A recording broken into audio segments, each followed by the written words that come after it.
Patricia me miró con una sonrisa torcida y dijo delante de todos: «Este cuarto ya no es tuyo, Severo. Por favor, saca tus cosas». No era una petición, era una orden fría, cargada de años de desprecio que ella intentó disimular con educación forzada. Aquel cuarto, el mismo donde dormí con mi esposa durante 40 años, donde todavía flotaba su perfume en las sábanas, sus libros en el estante, nuestras fotos en la mesita de noche. Ahora era de ella. Y lo peor, mi propio hijo, Iván, bajó la cabeza y no dijo nada. Fue allí donde me di cuenta. Algo se había roto de forma irreversible. Mi nombre es Severo Mendoza, tengo 76 años, y hasta hace poco, vivía en paz en la casa que construí con mis propias manos en la ciudad costera de Mar del Sur. Fui director de orquesta durante más de 4 décadas. Guardo con cariño mis partituras, mi batuta, y el hábito de despertarme antes del sol para preparar café, como hacía cuando mi esposa Clara aún vivía. Ella partió hace 7 años, y desde entonces, cada rincón de la casa se convirtió en un relicario de nuestro amor. Nunca imaginé que también se convertiría en el escenario de mi humillación. Todo comenzó cuando Iván me llamó diciendo que vendría a visitarme con la familia. Me alegré, hacía meses que no lo veía. Pero aquella mañana, cuando vi la SUV gris estacionarse frente al portón y a todos bajar con maletas, cajas y hasta una planta en maceta, entendí. No era una visita, era una invasión. Vinieron para quedarse, para instalarse, para tomar lo que era mío. Desde el primer minuto, Patricia dominó la cocina. Tiró mis alimentos, reorganizó los armarios y dijo que el olor de mi café era demasiado fuerte para sus alergias. Mi nieta, Camila, apenas me miró a los ojos, aunque percibía que ella observaba en silencio los retratos antiguos colgados en el pasillo. Iván, por su parte, huía de cualquier conversación seria, escondiéndose detrás del celular o sumergido en largos silencios. En pocas horas, mi casa dejó de parecer mía. «Papá, creemos que es mejor que use el cuarto de abajo», dijo Iván aquella noche, con una voz neutra, casi ensayada. Patricia se cruzó de brazos y esperó mi respuesta. «Es mejor para su edad, papá», añadió. «Subir escaleras ya no es seguro, pero yo subía todos los días, por costumbre, por memoria, por dignidad.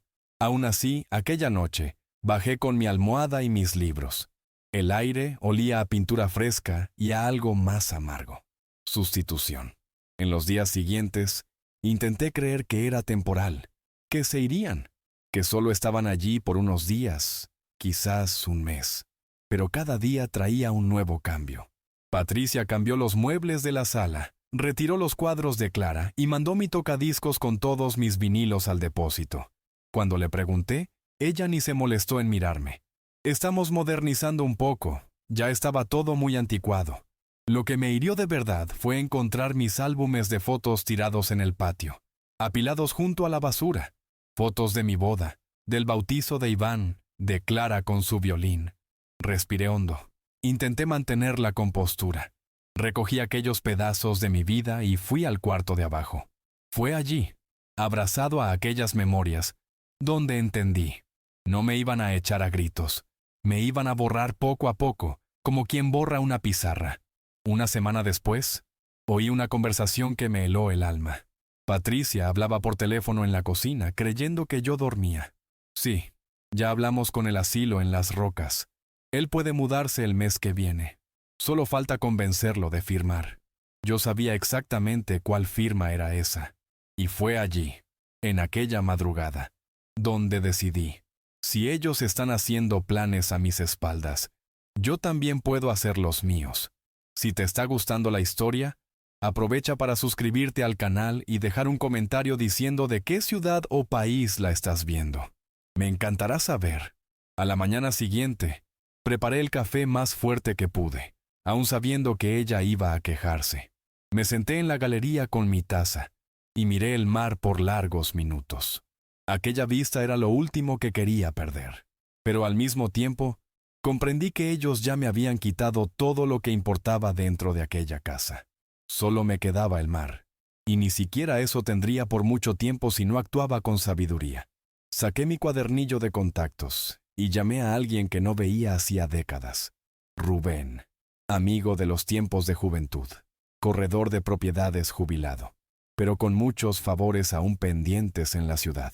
Rubén apareció 2 horas después. Llegó con aquella misma sonrisa burlona de siempre y una carpeta de cuero gastada bajo el brazo. Cuando le conté lo que estaba pasando, él escuchó en silencio y, al final, solo dijo: «Si ellos quieren sacarte de aquí, ¿qué tal si tú les quitas la casa a ellos?». Yo reí, pero él hablaba en serio. «La escritura está a tu nombre, ¿verdad? Entonces tú decides qué haces con ella». Me quedé en silencio. La idea era absurda, pero absurdamente justa. La casa era mía, y si alguien debía elegir quién vive en ella, ese alguien soy yo. Pasamos los 2 días siguientes buscando documentos antiguos, regularizando registros, verificando la escritura. Yo no quería vender la casa a cualquiera. Quería venderla a alguien que respetara aquel espacio como yo lo respeté durante toda mi vida, y si era posible, alguien que pagara en efectivo. Sin préstamos, sin demoras. Cuando le conté a Iván que quería hablar sobre la escritura, él se rió, como si fuera una broma de viejo caducando. «Papá, para con eso. Nosotros nos encargamos de todo ahora, ¿recuerdas?», dijo sin quitar los ojos del celular. El sábado siguiente, mientras ellos salían para llevar a los padres de Patricia a almorzar al club, Rubén trajo a una pareja interesada. Buena gente, hijos grandes, jubilados de Córdoba, apasionados por la música clásica. Encontraron mi colección de discos un tesoro. Les mostré cada habitación, incluso el cuarto de arriba que ahora tenía una cama queen, cortinas beige y olor a lavanda artificial. Les encantó la casa, pero yo me empeñé en ser honesto. Está llena de recuerdos, algunos felices, otros no tanto. El marido respondió: «¿Y qué casa no lo está?». Cerramos todo en menos de 5 días. La escritura se transferiría oficialmente en 2 semanas.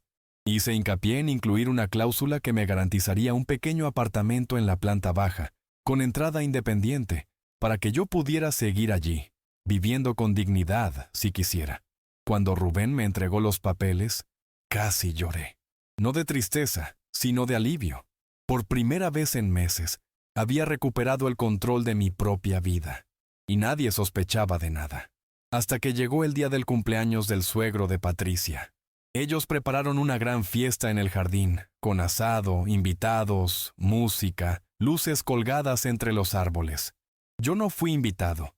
Literalmente me pidieron que me quedara en el cuarto de abajo hasta que todo terminara. No me quejé. Solo me vestí con mi mejor ropa. Esperé el momento justo y salí por la puerta lateral. Fui a buscar al comprador y a su esposa al hotel. Ellos estaban listos, de traje y vestido de lino. Cuando llegamos, la fiesta estaba en su apogeo. Y fue ahí donde todo empezó a cambiar. La música se detuvo poco a poco, como si los altavoces sintieran el cambio en el aire. El comprador, su esposa y yo caminamos directamente al centro del jardín, donde estaban Patricia, Iván y los padres de ella. El comprador sostenía una carpeta discreta, elegante. Saludé a todos con una sonrisa contenida, casi ceremonial. «Buenas noches», dije, como si estuviera anunciando el inicio de una presentación de orquesta. Quería presentar al nuevo propietario de esta casa. Silencio. Silencio absoluto. El tipo de silencio que solo ocurre antes del trueno. «¿Cómo así, Severo?», preguntó Patricia ya pálida. «¿De qué está hablando?». «De lo que debía haber hecho hace mucho tiempo», respondí con calma. Vendí la casa. El comprador ya depositó el valor íntegro. La escritura se transferirá mañana temprano. «No se preocupen», añadí con la voz aún serena. «Todos tendrán tiempo suficiente para organizar sus cosas. Claro, siempre que no sobrepasen los 30 días de aviso». Silencio otra vez. Esta vez, más pesado, más frío. Los invitados comenzaron a murmurar. Los padres de Patricia se alejaron discretamente. Un tío derramó la copa de vino. El suegro, que era el cumpleañero, murmuró un «feliz cumpleaños» para mí, más avergonzado que indignado. Pero fue Iván quien explotó. «Esto es una locura, papá. No puedes hacer esto. La casa es de la familia». «No, hijo, la casa es mía, y ustedes ya no son invitados en ella. Durante años creí que me verías como parte de tu vida. Hoy entendí que solo me veías como una molestia. ¿Esto es venganza?, gritó Patricia. ¿Nos está castigando por cuidar de su vejez? No, Patricia, esto se llama justicia. Yo no soy una carga, yo soy un hombre. Un hombre que vio su casa, sus recuerdos y su dignidad ser arrancados poco a poco por quienes debían protegerlo. ¿Y sabe qué es peor? Ni siquiera fue por maldad, fue por egoísmo, por comodidad. Y eso, de cierta forma, es aún más cruel. Mi nieta Camila se acercó con los ojos llorosos. ¿Abuelo? ¿Se va? No, querida. Solo estoy cambiando el escenario. El maestro puede dejar la sala, pero la música continúa. Ella me abrazó, fuerte, y aquello, sí, dolió, porque allí supe que ella era la única que realmente veía lo que estaba pasando. El único vínculo que aún me unía a aquella parte de mi familia. Dejé que los nuevos propietarios conversaran con los presentes. Todos recibieron una copia del aviso legal con los plazos de desocupación. Nadie podía contestar. La escritura estaba clara, el registro estaba hecho. Volví al cuarto de abajo por última vez y arreglé mis pocas cosas. No necesité mucho. Algunas ropas, mis álbumes salvados de la basura, mis discos, mi batuta y una foto de Clara sentada al piano. Al día siguiente me desperté antes del sol, como siempre. Pero por primera vez en mucho tiempo, mi café no sabía a tristeza. Era amargo, sí, pero era mío. Entregué las llaves a los nuevos dueños, quienes me ayudaron a llevar mis cosas al nuevo apartamento en la planta baja que ellos amablemente me ofrecieron, como parte del acuerdo. Era más pequeño, pero tenía vista al mar. Y, sobre todo, paz. Lo más curioso fue que, en los días siguientes, los vecinos comenzaron a saludarme con más respeto. Algunos incluso pidieron disculpas por nunca haber interferido cuando vieron los cambios ocurriendo en la casa. Yo no guardaba rencor. No quería eso. Solo quería silencio. No el silencio de quien calla por miedo, sino el silencio de quien finalmente fue escuchado, de quien dijo todo lo que necesitaba sin gritar, y venció. En los días siguientes, el movimiento dentro de la casa fue caótico. Vi cajas siendo apiladas con prisa, voces elevándose, puertas golpeando con fuerza. Vi también expresiones que iban del shock a la furia, y curiosamente, ninguna disculpa. Ni de Iván, ni de Patricia. Para ellos, yo había traicionado a la familia. Para mí, ellos me habían traicionado primero, y durante meses, en silencio, disimulando el desprecio con gentilezas vacías. Ahora solo restaba la verdad desnuda y cruda sobre la mesa. Camila fue la única que siguió visitándome. Todos los días bajaba a mi pequeño apartamento con alguna excusa, un pan dulce que había sobrado, un libro que le pareció interesante, o solo para decir hola. En una de esas visitas entró despacio, miró mi estante de discos y preguntó, ¿todavía escuchas todos esos? Algunos, respondí, pero muchos solo los guardo para recordar quién fui. Ella se sentó a mi lado y dijo, para mí, usted sigue siendo el mismo abuelo que me enseñó a escuchar música con los ojos cerrados. Aquella frase me acompañó por mucho tiempo. Era curioso cómo, incluso en medio del rechazo, el amor verdadero aún resistía en pequeños gestos. Y fue pensando en eso que decidí tomar una decisión más. Abrir una cuenta bancaria a nombre de Camila, con parte del valor de la venta de la casa. No era una herencia anticipada. Era un símbolo. Un recordatorio de que, incluso rodeado de egoísmo, yo aún creía en el valor de la gratitud y la memoria. Cuando el plazo de 30 días se cumplió, la mudanza de Iván y Patricia fue silenciosa. Ningún adiós, ninguna mirada, nada. Solo un portón que se cerró sin ganas de reabrir. Y yo, por primera vez en años, pude caminar por la acera sin sentir que mis pasos molestaban. Compré un sillón nuevo, de cuero suave, lo coloqué en la galería de mi apartamento y pasé a ver el atardecer como quien asiste al último acto de una sinfonía. En paz, con los ojos húmedos y el pecho ligero. Una mañana, mientras regaba las plantas que heredé del jardín de la antigua casa, recibí una carta. Era de un abogado. Uno de los hijos de la pareja que compró la casa quería conversar conmigo sobre un proyecto comunitario de música. Querían usar un espacio de la casa para enseñar a niños de la región a tocar instrumentos, y querían que yo fuera el director honorario. Sonreí. La vida tenía una forma irónica de devolver significado a nuestros espacios perdidos. Acepté la invitación. Volví a subir aquellas escaleras, ahora con la espalda más erguida que nunca. El antiguo cuarto de Clara se convirtió en una pequeña sala de ensayo. El piano volvió a ser afinado, y mis discos, antes escondidos en cajas, ganaron un nuevo estante. Poco a poco, la casa recuperaba su alma, no en manos de quien la heredó por sangre, sino en manos de quien la eligió por respeto. En la reinauguración de la casa como centro musical, me llamaron para decir algunas palabras. Subí al pequeño escenario improvisado, miré al público y dije, esta casa ya fue escenario de silencio y dolor, pero hoy vuelve a ser morada de sonidos y esperanza. Que cada nota tocada aquí sea un recordatorio de que el amor no se impone, se cultiva. Fui aplaudido de pie, incluso por vecinos que antes pasaban junto a mí como si fuera invisible. Aquella noche, al volver a mi apartamento, me senté en la galería con una copa de vino. Miré el mar y las luces de la casa donde viví casi toda mi vida, y me permití sentir orgullo, no por haber vencido, sino por no haberme doblegado, por haber respondido a la humillación con dignidad, y por haber demostrado que, a veces, el silencio grita más fuerte que cualquier pelea. Cierta tarde, mientras organizaba viejas partituras, encontré una carta que Clara me había escrito en nuestro último aniversario juntos. Yo nunca la había abierto. En aquel momento no tuve el valor.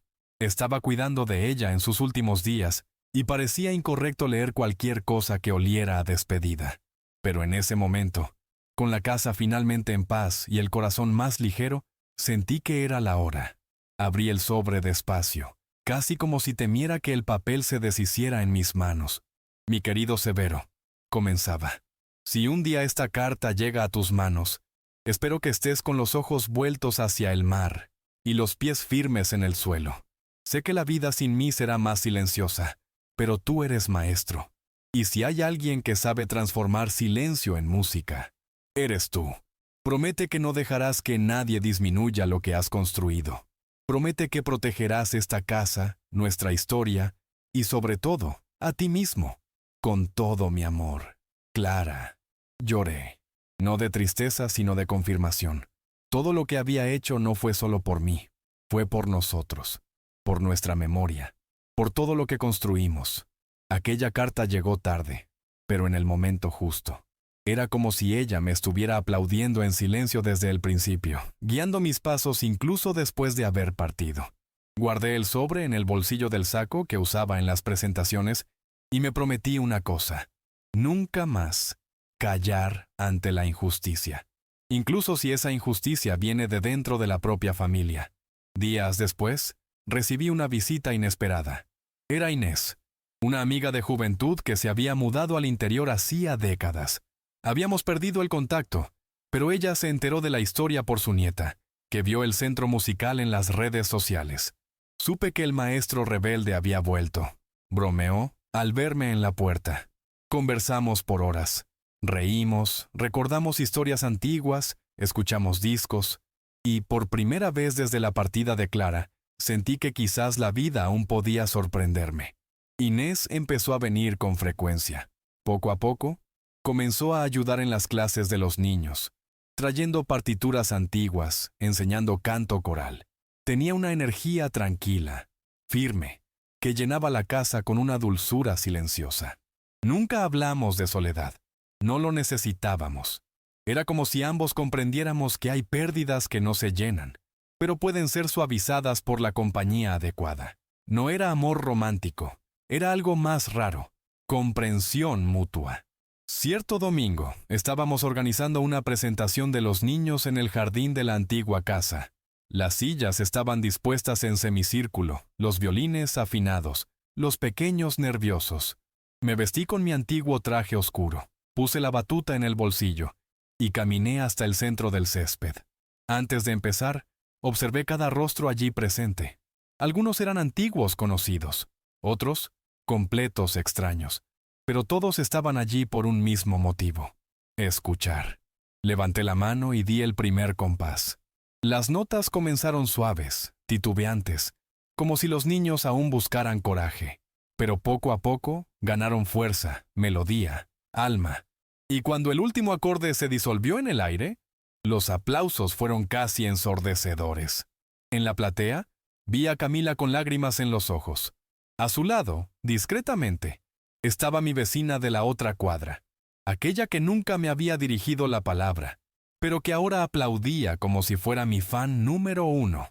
Al final del concierto, recibí un billete dejado anónimamente sobre mi asiento. Gracias por recordarnos que la dignidad no se pierde con la edad, se conquista. Que su historia inspire a muchas otras. No reconocí la letra, pero entendí el mensaje. Y percibí que mi mayor victoria no fue haber vendido la casa. Fue haber reconstruido mi espacio en el mundo con coraje, paciencia y un tipo raro de fuerza. Aquella que no necesita imponerse para ser reconocida. Algunas semanas después del concierto, recibí una llamada que me causó sorpresa. Era de la directora de la escuela municipal del barrio vecino.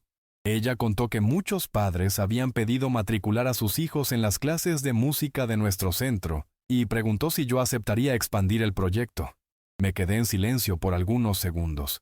Yo me había prometido descansar, no crear un nuevo trabajo a los 76 años. Pero también sabía que la música siempre fue mi forma de resistir, y ahora ella era mi forma de retribuir. No sé cuánto tiempo más estaré por aquí, respondí con franqueza. Pero mientras esté, estos niños y niñas tendrán dónde tocar, dónde aprender y dónde recordar que son importantes. Acepté. Con eso, reorganizamos los horarios. Contratamos a 2 jóvenes músicos que fueron mis alumnos décadas atrás y abrimos 2 grupos más. La casa, antes llena de tensiones y gritos ahogados, ahora latía con risas, notas musicales y pequeñas carreras de pies ansiosos. En uno de esos días agitados, encontré un sobre pardo dejado discretamente en mi buzón. Dentro, había una carta escrita por Iván. Era corta. Papá, todavía estoy digiriendo todo. No entendí muchas cosas, pero algo que Camila me dijo me hizo pensar. El abuelo hizo lo que hizo porque nadie lo escuchaba más. Quizás usted tenga razón. Quizás yo lo apagué poco a poco. Disculpe por eso. Espero que esté bien. Releí la carta algunas veces.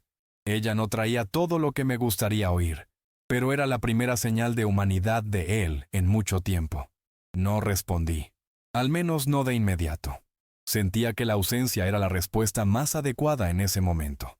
Yo no necesitaba reconciliación inmediata, sino continuidad.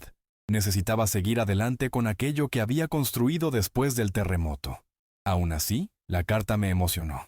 Mostraba que, de algún modo, mi actitud silenciosa había generado reflexión.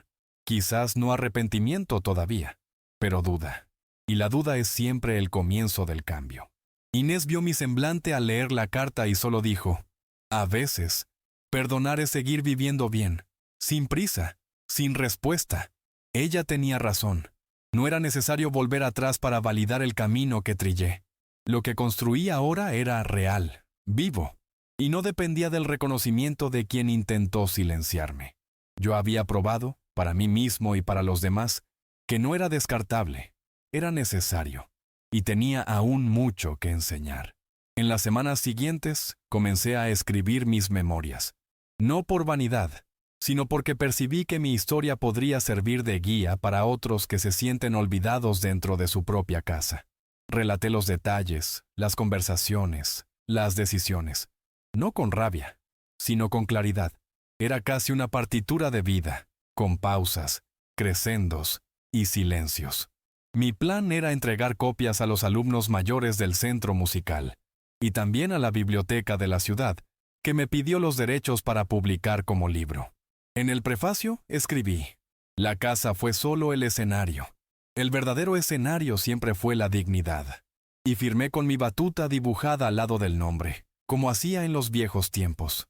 Cuando entregué el manuscrito a la editorial local, la joven que me atendió apretó mi mano con fuerza y dijo: su relato va a cambiar vidas. Yo sonreí. La música cambia vidas, pero a veces las palabras también. Algunos días después de entregar el manuscrito, La directora de la editorial me llamó personalmente. Señor Mendoza, solo quería decir que la primera tirada de su libro se agotó en menos de una semana. Estamos imprimiendo 100 copias más. Recibimos mensajes de profesores, ancianos y hasta jóvenes diciendo que su historia los hizo llorar y repensar sus propias familias. Fue como si el impacto de mi decisión silenciosa se hubiera multiplicado, alcanzando a personas que jamás conocí. Sonreí, solo, en el pasillo de mi apartamento. Clara habría estado orgullosa. La repercusión del libro también atrajo la atención de la radio local, que me invitó para una entrevista. Yo dudé al principio.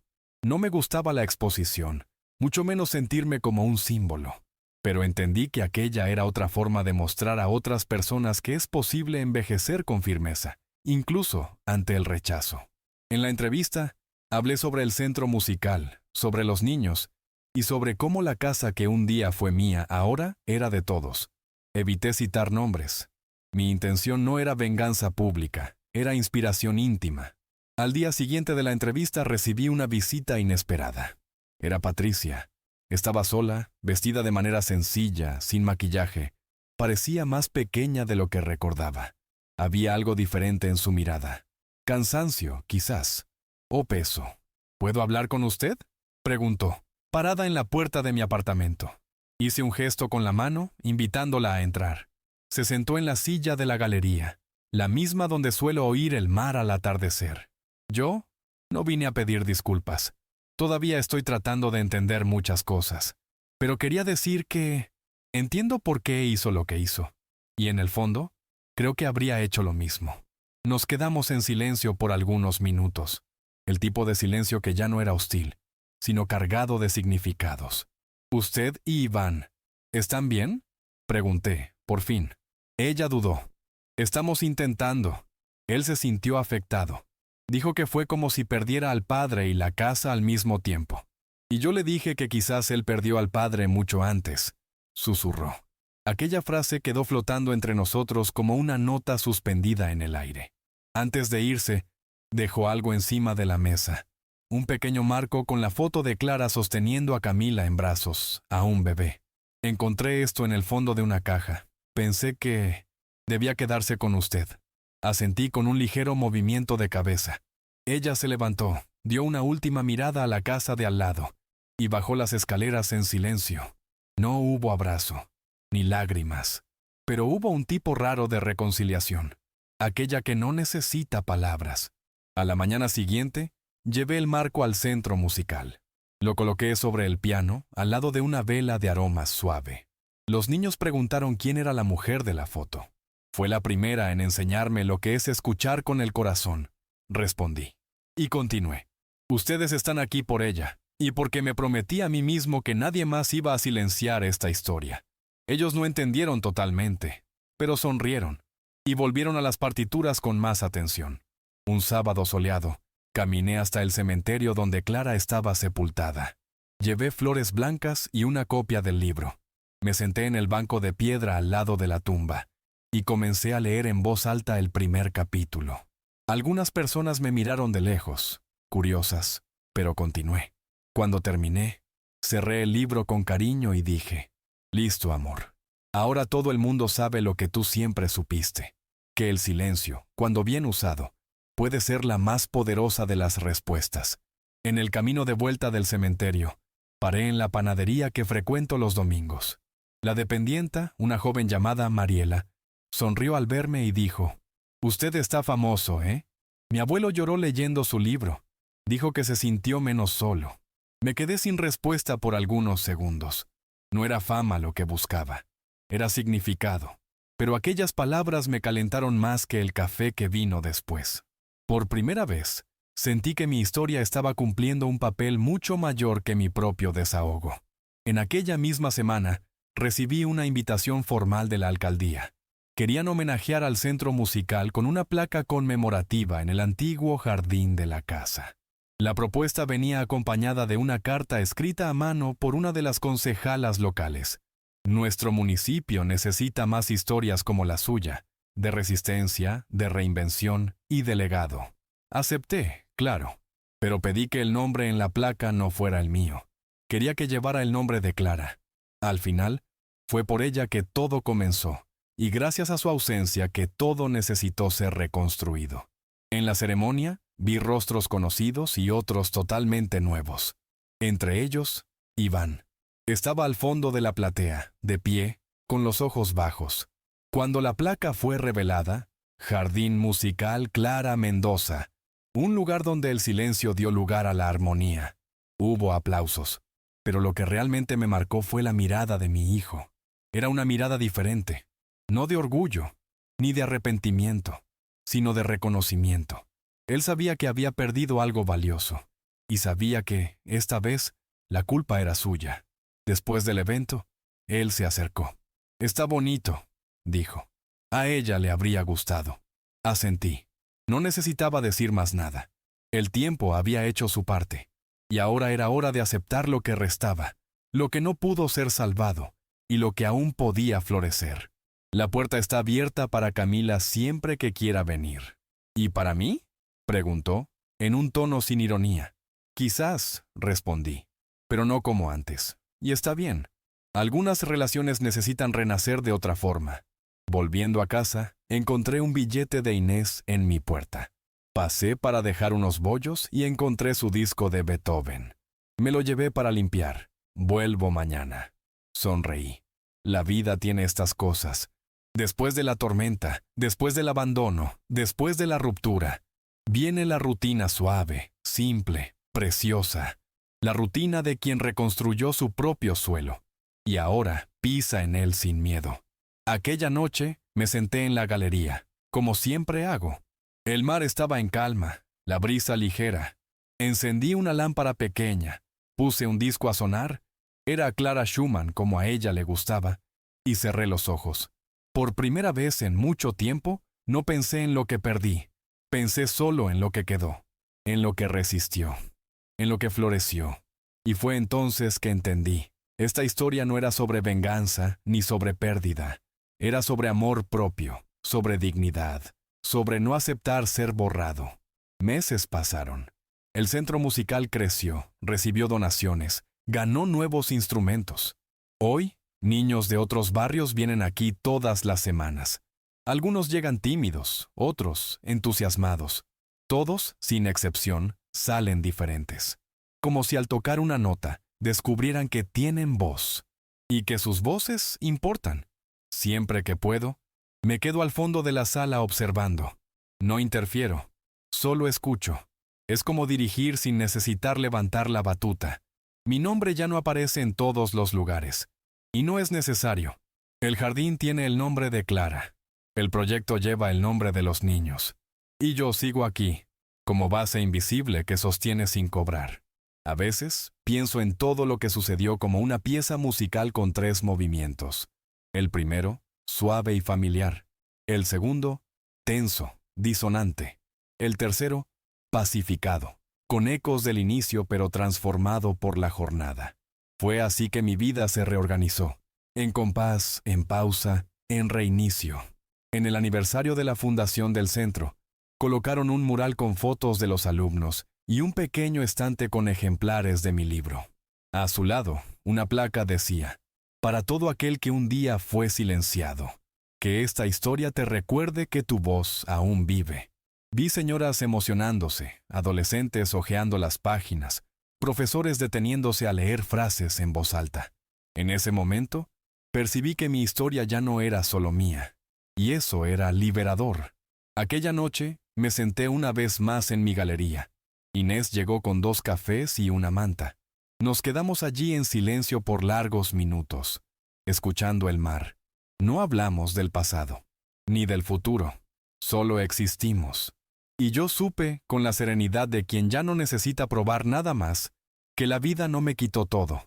Al contrario, me enseñó, con firmeza y paciencia, a defender aquello que es más difícil de preservar con el tiempo, la propia dignidad.